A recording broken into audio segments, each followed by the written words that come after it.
Welcome to my GS series part 4। आज का हमारा पहला क्वेश्चन है, एक सेकंड में पेन ले लेती हूँ। फारसी यात्री अब्दुर रज़ाक इनका पूरा नाम क्या था?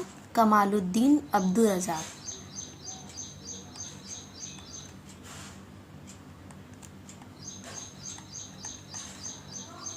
कमालुद्दीन अब्दुर रज़ाक भारत में किस शासक के शासनकाल में भारत आया था? ठीक है, तो इसका आंसर होगा देवराय द्वितीय।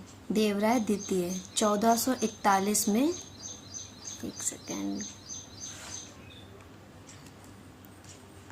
ये 1441 में शाहरुख ने इसे विजयनगर के एक दूत के रूप में भेजा था। ठीक है, भारत में विजयनगर के एक दूत के रूप में भेजा था। दूसरा क्वेश्चन हमारा, निम्नलिखित में से किसने दिल्ली की सल्तनत पर राज नहीं किया था? तो दिल्ली की सल्तनत पर कितने शासकों ने राज किया था? तो वहाँ पर 5 वंशों ने राज किया था। पहला है हमारा मामलुक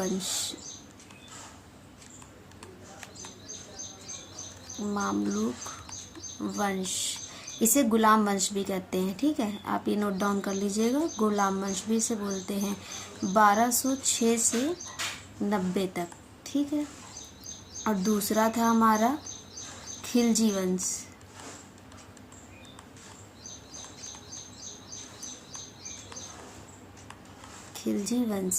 ये 1290 से 1320।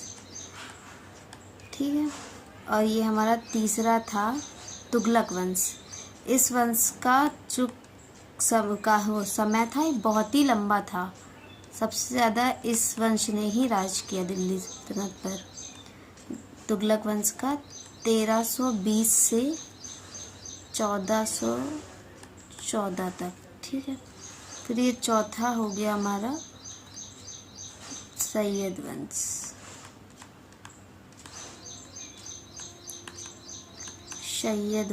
इसका कार्यकाल था 1414 से 51 तक। ठीक है, अब फिर इसके बाद यहाँ पर मैं 5वां लिख देती हूँ,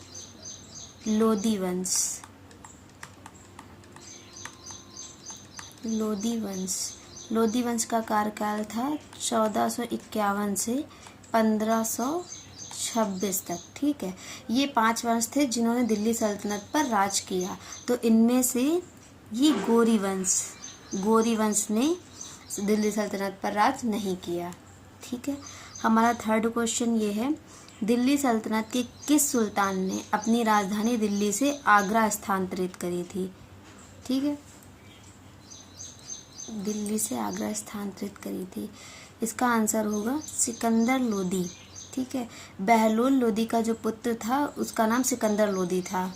ठीक है, इनका कार्यकाल कितना था? 1489 से 1517 ईस्वी। ठीक है, ये इनका कार्यकाल था सिकंदर लोदी जी का, और इन्होंने बिहार और पश्चिम बंगाल को जीता था और फिर आगरा की स्थापना की थी।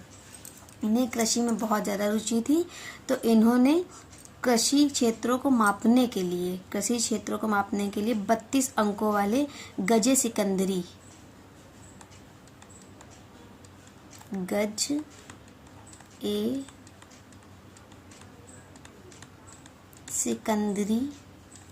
सिकंदर का गज की शुरुआत करी, जिसे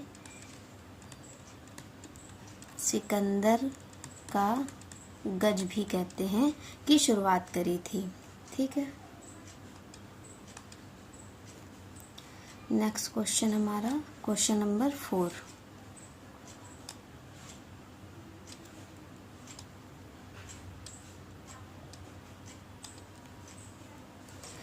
निम्नलिखित शासकों को अपने शासनकाल की अवधि के अनुसार सही क्रम में व्यवस्थित करें। ठीक है, सही क्रम में व्यवस्थित करने के लिए हमें इन लोगों का ईयर पता होना चाहिए। तो ठीक है, ईयर पता करने के लिए कुतुबुद्दीन ऐबक जो थे, इनका कार्यकाल था 1206 से 1211 तक। गयासुद्दीन बलबन का 1211 से गयासुद्दीन बलबन का 1266 से 1286 तक था, और इल्तुतमिश का 1211 से 1228, और रजिया सुल्तान का कार्यकाल 1236 से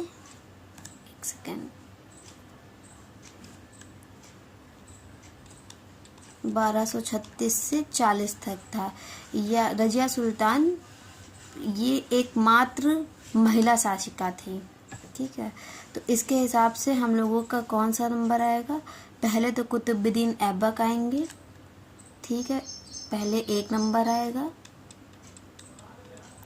फिर उसके बाद आएंगे इल्तुतमिश, तीसरा नंबर,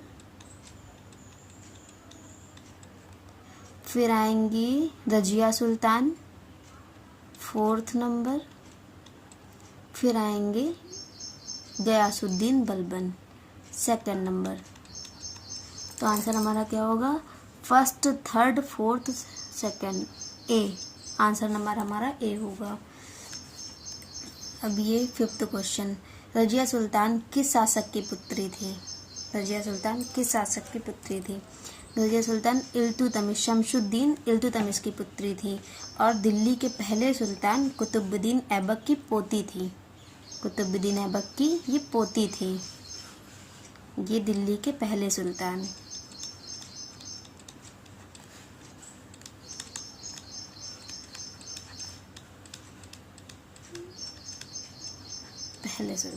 ठीक है, नेक्स्ट क्वेश्चन पे हम चलते हैं। 6 नंबर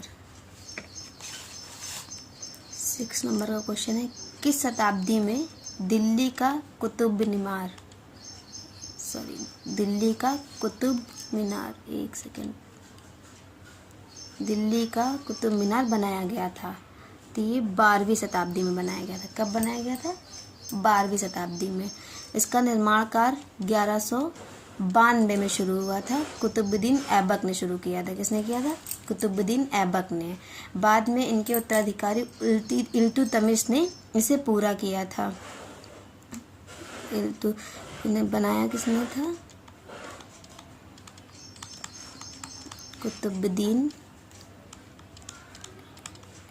ऐबक ने। ठीक है, 1192 में, और बाद में इसे इल्तुतमिश ने पूरा किया था।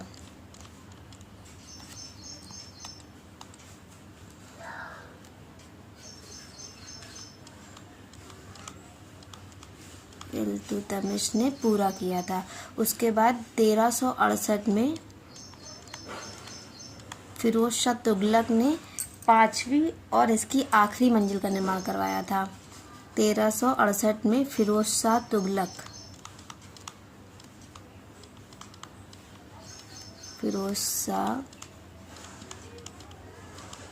ने इसकी आखिरी और 5वीं मंजिल का निर्माण करवाया था। क्वेश्चन नंबर 7, निम्नलिखित में से कौन सा सूफी संप्रदाय सर्वाधिक रुचिवादी था? तो इसके आंसर होगा नक्शबंदी। ठीक है, इसका आंसर होगा नक्शबंदी।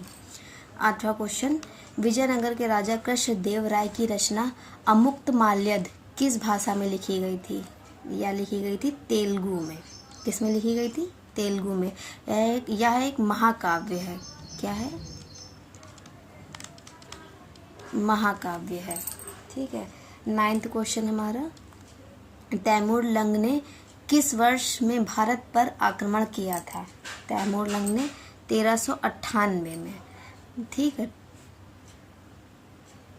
1398 में तुगलक वंश के सुल्तान नसीरुद्दीन महमूद शाह तुगलक द्वारा शासित दिल्ली सल्तनत पर तैमूर ने आक्रमण किया था। किसने किया? तैमूर ने आक्रमण किया था। तुगलक वंश के सुल्तान नसीरुद्दीन महमूद शाह तुगलक द्वारा शासित दिल्ली सल्तनत पर तैमूर ने आक्रमण किया था। हमारा नेक्स्ट क्वेश्चन 10th, चंगेज खां के अधीन मंगोलों ने किसके शासनकाल ने भारत पर आक्रमण किया था? किसके शासनकाल में? चंगेज खान के दिन मंगोलों ने किसके शासनकाल में भारत पर आक्रमण किया था? इल्तुतमिश। किसके शासनकाल में? इल्तुतमिश के शासनकाल में। 11th क्वेश्चन हमारा, प्रसिद्ध कवि अमीर खुसरो निम्नलिखित में से किस एक को छोड़कर बाकी सबके समसामयिक थे?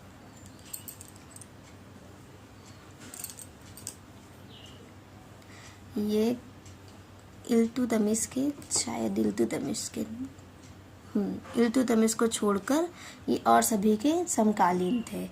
अमीर खुसरो जो थे ये बलबन के भी समकालीन थे, ठीक है, और ये अलाउद्दीन खिलजी के भी और जलाउद्दीन खिलजी के भी, ये इन तीनों के समकालीन थे।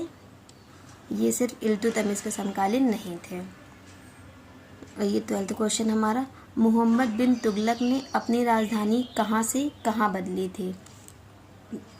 मोहम्मद बिन तुगलक ने अपनी राजधानी दिल्ली से देवगिरी बदली थी 1327 में। दिल्ली से दौलताबाद स्थानांतरित करने का आदेश दिया। इसे देवगिरी के रूप में भी जाना जाता है। यह वर्तमान में महाराष्ट्र में है, ठीक है। कहाँ स्थानांतरित कर? दौलताबाद। इसे दौलताबाद के नाम से भी जाना जाता है, दौलताबाद, ठीक है। और प्रेजेंट टाइम में कहाँ पर है? महाराष्ट्र में, ठीक है। अब हमारा नेक्स्ट क्वेश्चन नंबर 13 नंबर ये है, बहमनी साम्राज्य का संस्थापक कौन था? बहमनी साम्राज्य का संस्थापक हसन गंगू थे। कौन थे? हसन गंगू। 1347 में इनके राज्याभिषेक के बाद अलाउद्दीन हसन बहमन शाह की पदवी धारण करी थी। उन्होंने अलाउद्दीन हसन बहमन शाह की उपाधि ग्रहण करी थी 1347 से 1358, ठीक है। इस कारण इस राज्य को बहमनी राज्य भी कहा जाता था, ठीक है। 14 क्वेश्चन, निम्नलिखित में से किसने भारत के संबंध में अल-बरूनी का वृत्तांत लिखा? किसने लिखा था? किताब उल हिंद ने, ठीक है। इसमें अल-बरूनी ने अपनी भारत की यात्रा का वर्णन किया है, ठीक है, भारत का इतिहास। 15 क्वेश्चन, निम्नलिखित दिल्ली सुल्तानों में से किसने उत्तर भारत के कई शहरों की स्थापना करी? किसने? फिरोज शाह तुगलक ने। इन्होंने फिरोजाबाद का निर्माण किया, जो दिल्ली का चौथा शहर था। फिरोजाबाद का इन्होंने निर्माण किया, फिरोजाबाद का निर्माण किया, दिल्ली का चौथा शहर। इससे पहले 3 शहर और थे। उससे पहले 3 के नाम किला राय पिथौरा, दूसरा सिरी और तीसरा तुगलकाबाद,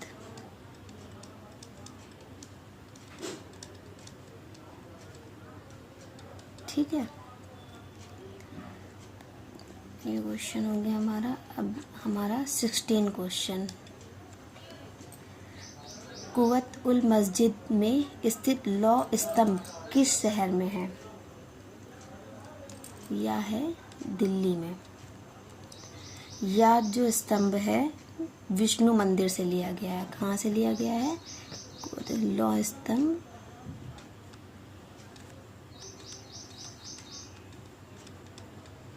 विष्णु मंदिर से लिया गया है, ठीक है। और इसकी जो हाइट है, इसकी हाइट है 23 फीट। यह 23 फीट ऊंचा है। अब 17th क्वेश्चन, दिल्ली सल्तनत की राजकीय भाषा क्या थी? दिल्ली सल्तनत की राजकीय भाषा फारसी थी। ये दरबारी भाषा थी। राजकीय और दरबारी भाषा फारसी थी। और इस जो आधिकारिक धर्म था यहाँ का, आधिकारिक धर्म इस्लाम। ठीक है। 18th क्वेश्चन, चचनामा में कौन सी विजय इतिहास का रिकॉर्ड है? हूण की विजय का है शायद, नहीं हूण का नहीं है, इसमें है अरब की। ठीक है, आंसर नंबर हमारा सी सही है, वो मुझे थोड़ा कंफ्यूजन था इन सब में। इसमें चचनामा में अरब की विजय का इतिहास रिकॉर्ड है। ठीक है। और जो ये चचनामा है, चचनामा को फतेहनामा सिंध के रूप में भी जाना जाता है। किसके रूप में? फतेहनामा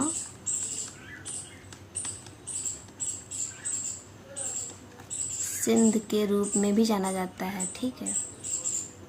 क्वेश्चन नंबर हमारा 19th, इल्तुतमिश के शासनकाल में सल्तनत की राजधानी निम्नलिखित में से कौन सी थी? सल्तनत की राजधानी कौन सी थी? दिल्ली। इल्तुतमिश भारत का पहला सुल्तान था। ठीक है, जिसे खलीफा ने मान्यता दी थी, जिसे खलीफा ने मान्यता दी थी। इसने 2 सिक्के चलाए,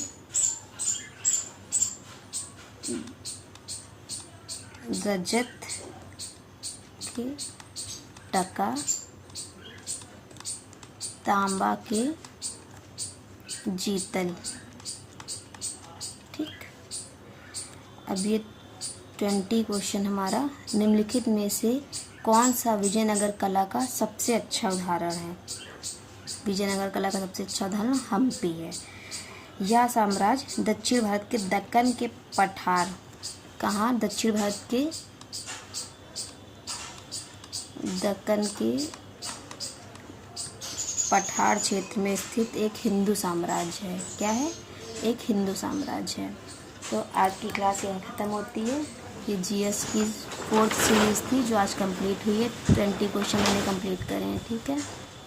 थैंक्स फॉर वॉचिंग। जुड़े रहिए मेरे चैनल से।